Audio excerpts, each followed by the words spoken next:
Eh, okay, okay, ladies and gentlemen, thank you very much.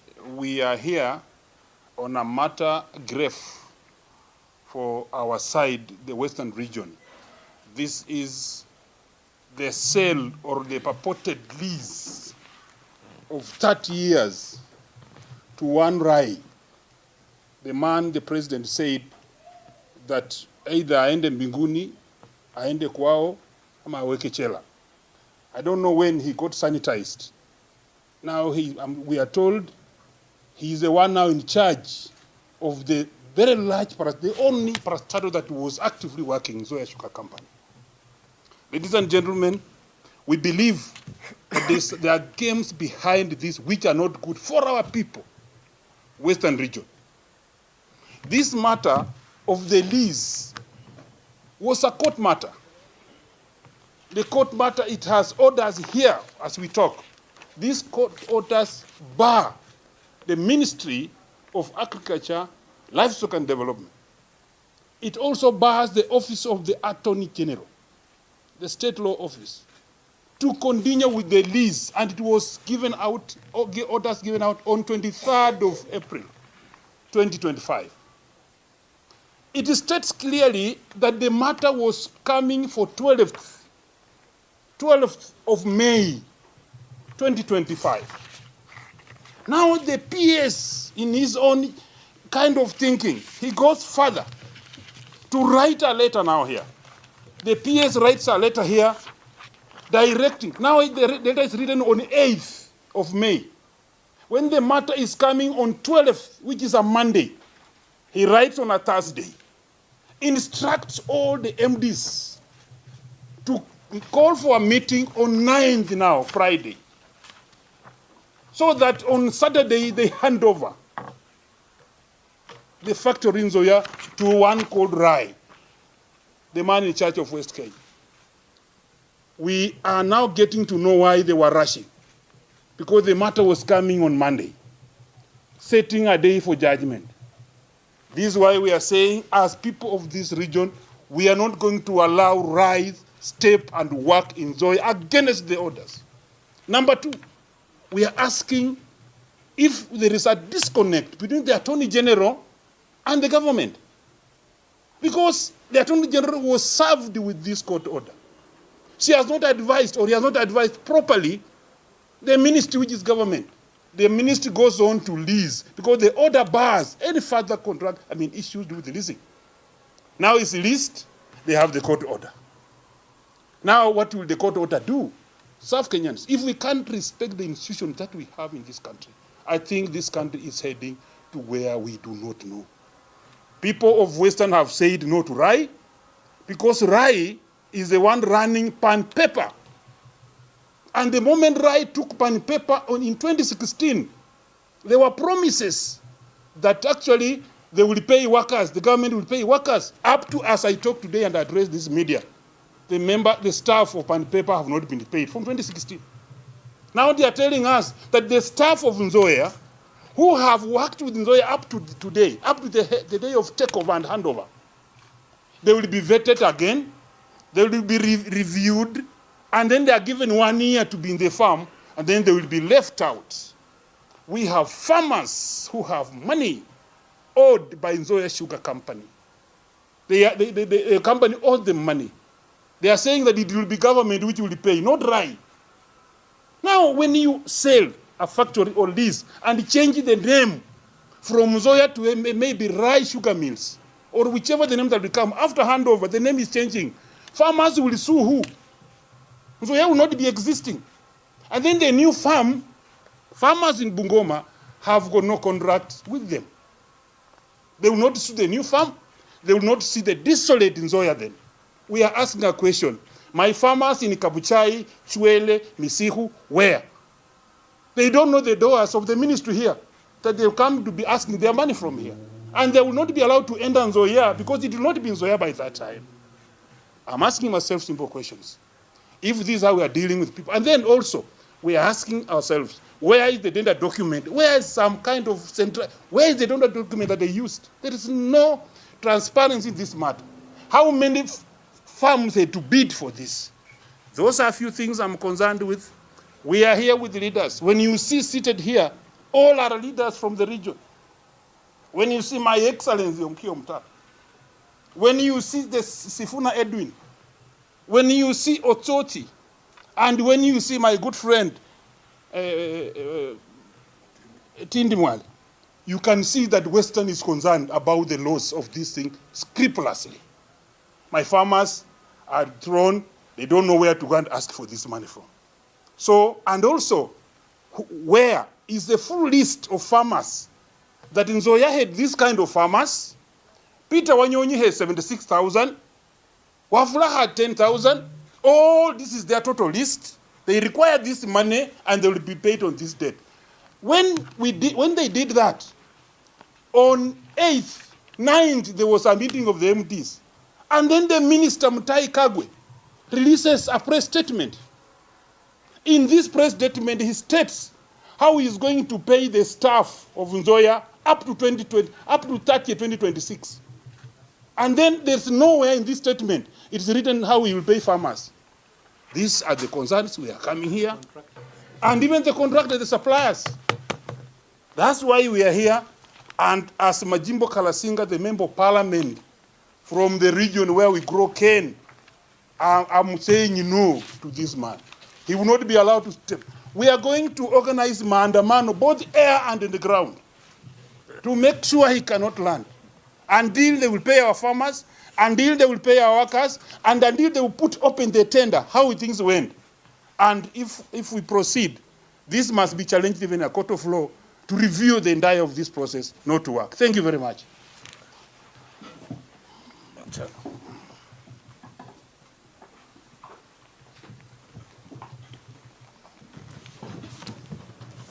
Thank you very much. As you are well aware, I come from Vihiga County, the senator of Vihiga County, and in Vihiga we don't grow sugar. But I have come here in solidarity with the leaders of the other counties in the region, Busia County, Bungoma County, and the Kakamega County that grow sugar. And I want to say that what we are witnessing now is what we call a hostile takeover of Nzoia Sugar Company. This time facilitated by Kenya government. And we are concerned as leaders in the region because this is a further scheme to enhance economic disorganization of our region. Because, you know, our region has heavily dependent on sugarcane, and we have seen the mess that we have been subjected to as a region. This one is going to further economically alienate our people. And I want to say, I want to join my colleagues who are saying that this process was not transparent, this process was opaque, this process is corruption in the making. We cannot allow Nzoia Sugar Company that farmers contributed to its existence through providing land, acres and acres of land, to be taken away very easily. We have been in this process before. You remember, pan paper was taken in the same manner. Pan paper that cost 20 billion shillings was sold for a mere 900 million shillings on the pretext that it was going to be revived. Right now, when you go to pan paper, nothing is happening. The former employees who used to work for pan paper are living in abject poverty. Now, they want to do the same thing to Nzoia Sugar Company. We cannot allow this to happen. We cannot allow this to happen. The principle of public participation was not applied. Farmers were not consulted. The leaders were not consulted. The employees of Nzoia Sugar Company were not consulted. So who was consulted? So we are asking the President, William Ruto, that if indeed you are behind this, then it has gone against your own promise to the people of Western that you will revive the sugar mills in 6 months. Instead of reviving, you are killing the industry. Mumias has been working for some time through this Rice brother investor. But now, why change something that is working? We are now pitting a brother to a brother in Mumias Sugar Company. Just because of self-interest. We want to say that the Luhya community must be respected. When you want to make a decision about our people, about economic institution in our region, we deserve to be consulted. Our people deserve to be consulted. You cannot just come overnight and say that you want to take over a mill, a public mill, and hand it to an investor who is known to be corrupt. They say once bitten, twice shy. We have been beaten badly in pan paper, and we cannot allow Nzoia to go the same direction. We cannot allow Mumias to go the same direction. So we are here to join the people of Bungoma and to tell them that we support you. Where is the evaluation report? Because before you sell a company or before you sell a factory, you have to do evaluation report. What does the evaluation report talk about? The cost of land. What does the evaluation report talk about? The cost of assets on that land, the building, the factory, and all that. No one knows. Only a few people know and right. So, Mr. President, we are telling you where you are, that the people of the region are not happy with the way you are conducting your affairs in the sugar industry, particularly Nzoia Sugar Company. Yeah.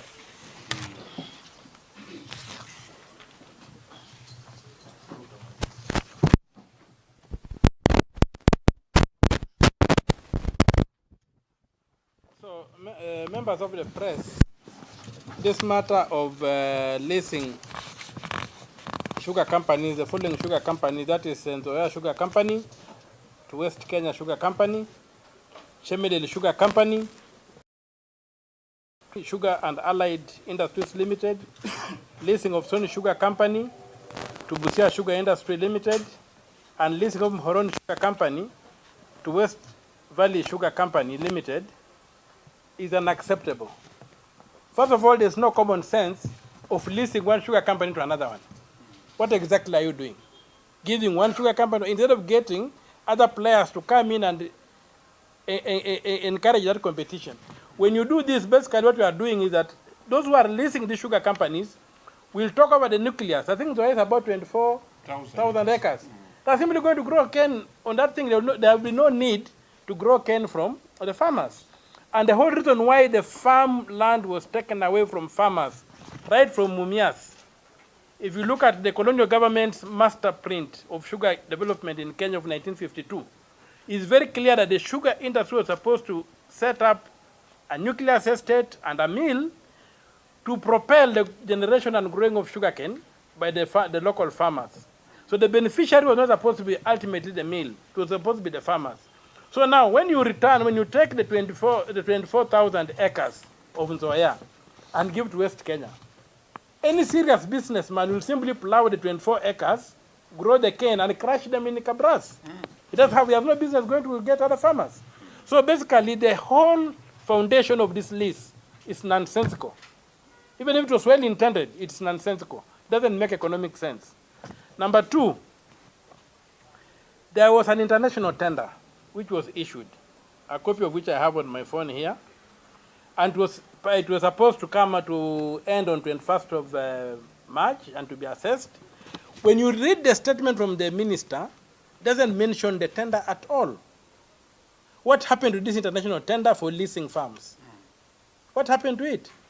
And the flow with the international tender that was given 21 days, when the law requires that an international tender should take at least 60 days, and on top of that, if it's necessary, it's 90 or up to 150 days. So why was this tender purportedly issued to fool some of us, and then it's not even mentioned anywhere.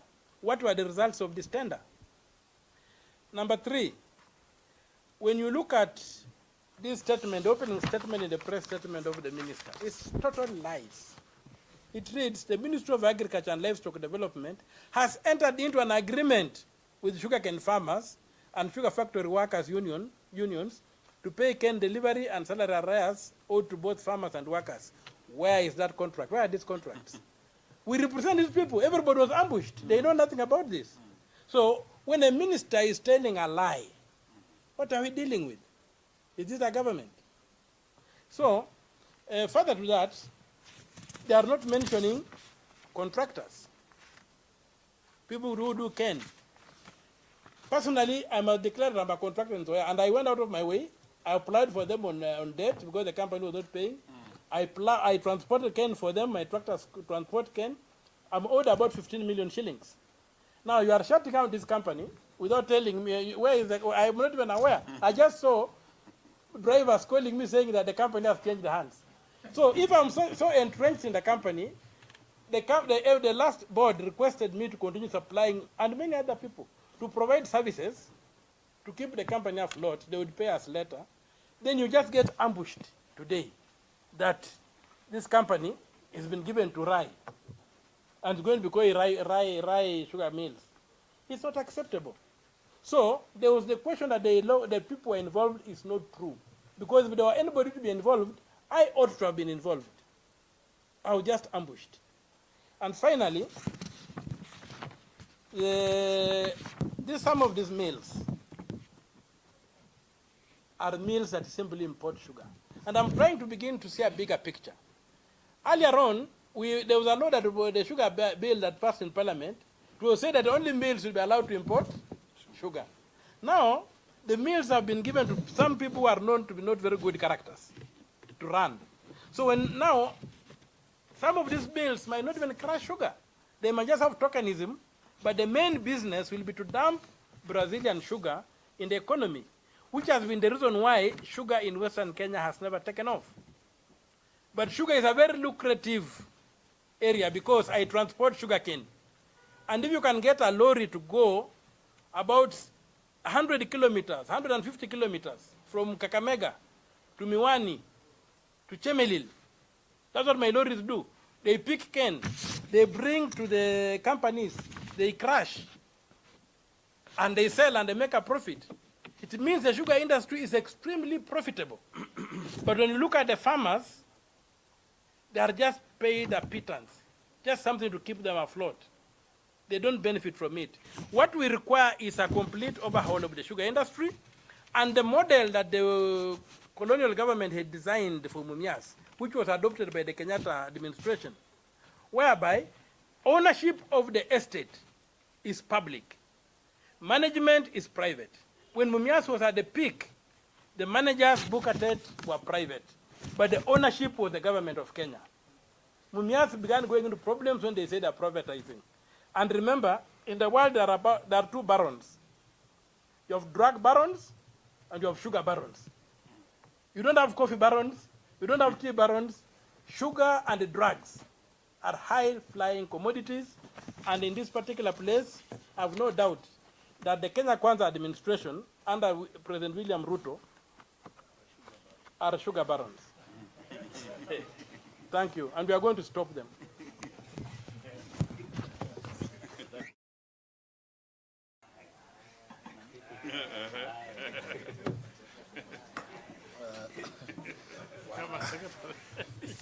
Asante sana. Thank you so much. I want to join my colleagues from Western Kenya. I am the senator of Nairobi. We don't grow any cane here. But those of you who know me know that I have to disclose my interest in this matter. First of all, my umbilical cord is buried in a sugarcane farm in a village called Kitinda in West Sangalo Ward, Kandui constituency of Bungoma County. We are sugarcane farmers. My second interest is that I also farm sugarcane in Bungoma. I am a farmer registered with Nzoia Sugar, and I grow that sugarcane on a farm that was left to me by my grandfather. I didn't grab anybody's land. So I have an interest in the matters and affairs of Nzoia Sugar and Western Kenya as a whole. I want to join my colleagues here in saying that, first of all, as the people of Bungoma made it clear to me when I was there about 2 weeks ago, they told me that they are going to hold President William Ruto to his promise during the campaign that in fact he was not going to sell Nzoia, that he was going to upgrade the machinery, which has always been the biggest problem with Nzoia Sugar. There's a very serious case of inefficiency in the equipment that is there. Would you believe it, Senator Mtata, that equipment was there before Sifuna was born? It is obsolete and it is very inefficient. The promise he made to the people of Kenya or the people of Bungoma was that we were going to get new machinery. Number two, let us be clear that the land on which Nzoia sits is owned by the people of Bungoma. It is community land that is vested in the county government of Bungoma. Therefore, if you want to have any conversation about that land, you must talk to the people of Bungoma through their representatives. And on this particular issue, because we have been here before, honorable members, we want the people of Western Kenya to draw a list of all their children in leadership. All of us who come from there. The MCA for Bukembe East, the Member of Parliament for Kandui, the Senator of Bungoma, the 9 members of Parliament from Bungoma, and the over 30 members of Parliament from Western Kenya. Each one of us will have to account to the people of Western Kenya if this machine is sold. Because as you've been told, we sold Pan Paper, and we were told that it was being revived. They went there and banned some, what are they called? Misogoro. I don't know what is it. The maize cobs, after you've removed the maize. And smoke billowed there for a week, and then they said they have revived Pan Paper. But they were after the assets of Pan Paper. The forest concession. Yeah, it is difficult for me to accept that in the entire world, there are only 2 or 3 families that can run sugar mills in Kenya. If you put out an international tender, and only 2 families from Kenya are the ones that are responding to that tender, there's a problem. The people who run sugar mills in Brazil, have they heard that Nzoia was looking for a strategic investor? How is it possible that we do an international tender and the respondents are not international people? They are just Kenyans here, running around from Webuye. That tells you that there's a problem. So I want the community to understand. And by the way, personally, as Sifuna, I do not think it is conscionable for anybody above the age of 40 to sign away public assets that are lasting more than 30 years. You will not be there to explain to the people 30 years later, if this machine doesn't revert to us, you will not be there to explain. These people who call themselves senior leaders in the region, they will not be there 30 years from now to explain to the people what happened. Questions will be sent to us, Kina Sifuna here, to explain to that generation what happened to these things. So anyone above the age of 40, what we call intergenerational equity does not allow you to sign off an airport for 30 years or Nzoia Sugar for 30 years. And I want to stand firm with the people of Western Kenya because I have disclosed my interest here. We will not allow this to happen. This, as the governor of Kisumu said, this is daylight robbery. There is no other way of putting it. This is daylight robbery. And the issues that have been raised here, number one, there needs to be a transparent process. If you go to Bungoma, the people of Bungoma want Nzoia to be fully functional. They want the machines to work. They want the company to work. They want to make money. This is the only economic activity we do in Bungoma. So it is not possible for you to come and take away the only economic activity. You know, in the entire Western Kenya, we don't export anything. At least these other regions, they have things they export. They export tea, they export macadamia, they export coffee. But in Bungoma, we only know sugarcane.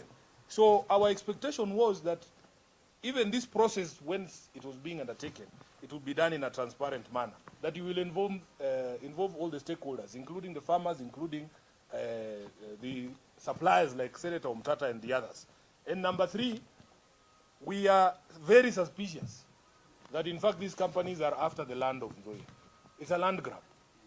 So all we are saying is that if, for as long as the process is not above board, we as leaders in the National Assembly and in the Senate, we will not accept it. And we are telling Rai, there are 1,000 ways to make people uncomfortable. You can sign away things at night, there where you think the farmers will not be there. But I can assure you, if he knows the history of the Chetambe War, and he should also ask Moi what happened to his motorcade when he tried to access us without our permission. All these things are historical, they are there. We have ways and means, even in the spiritual realm. So nobody should joke around with this issue. This is a serious issue. We want these guys to be serious, to go through a transparent process, carry people along, carry the farmers along, carry the suppliers, every stakeholders, even the people who work in this company, to be carried along. Other than that, this is not a process that we can support. I thank you, and I want to stop there. If there are any questions, they should be directed to the gentleman from Bungoma. Thank you. But you are one from Bungoma. You are our senior. I think there are no questions. I think you have no questions.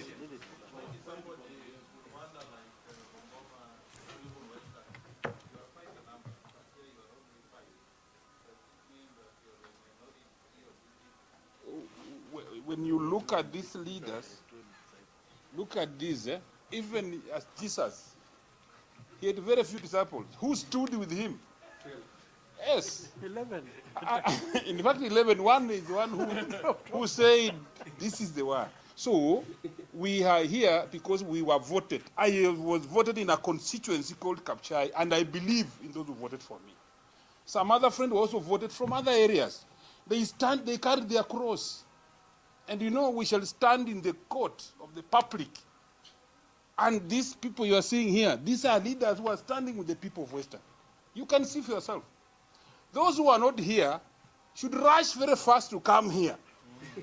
Should rush and come to say this in the same way. Or if they are part of the baron, sugar barons, as the Excellency said, you see, you are either with us or you are not with us. Or you are with the barons. You are either with us or you are our enemy. This is what we have for this. And as we have just put it very clear, leaders have said, I was with the President, William Samoei Ruto, Honorable Sifuna, when we were having the economic forum that was to be held in Bungoma. In fact, we planned for the economic forum to be done on Joa Sugar. We were denied the place because you know when, during that time, he was the deputy president and he wasn't allowed in the factory. We held it in Amtala Stadium in Kimilili. And we have the document with me that we are not going, after we win, 100 days, we are going to bring a new machine, not lease it. The issue of leasing has come after elections. My friend, we want to stop these political turncoats. We cannot always be telling people this route. Now we are starting to learn some leaders. If they tell you that come and meet me there, if you want to meet them, you go there. Maybe that is the way we don't want to go that direction. I don't regret anything. I'm not apologizing to anybody.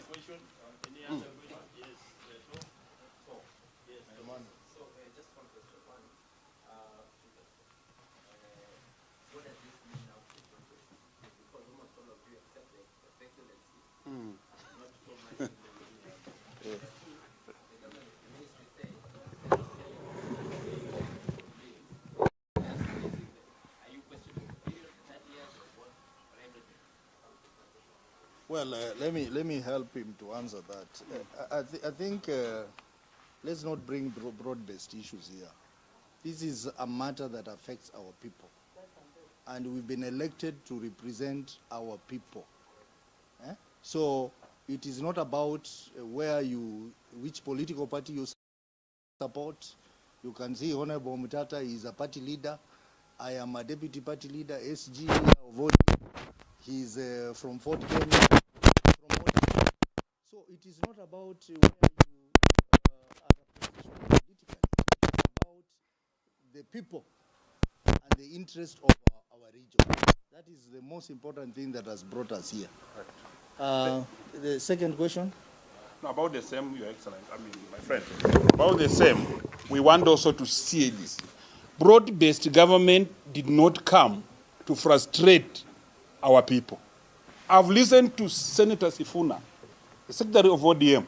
He gave out the 10 points, what they signed for. Nzoia was not among the 10 points.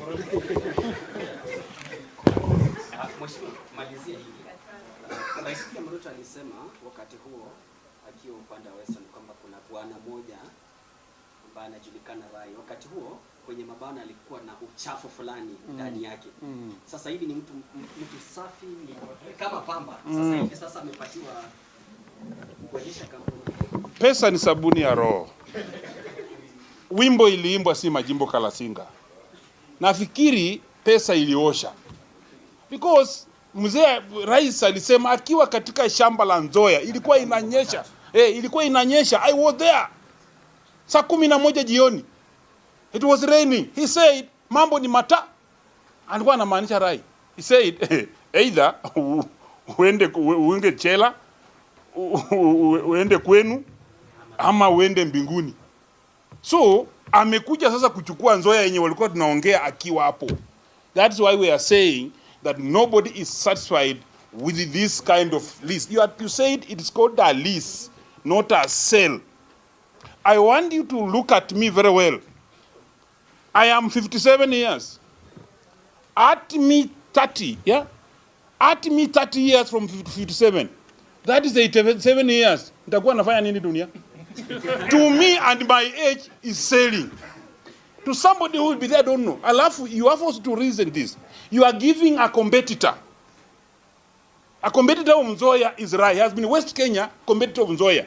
You are taking now Nzoia to give the competitor a child to care for you and give him 30 years. Supposing he dismantles the factory, takes to West Kenya, it corrupts in 5 years, it goes down because in 30 it will remain bush for 25 years. And then after 30 years, we don't know how it will come back.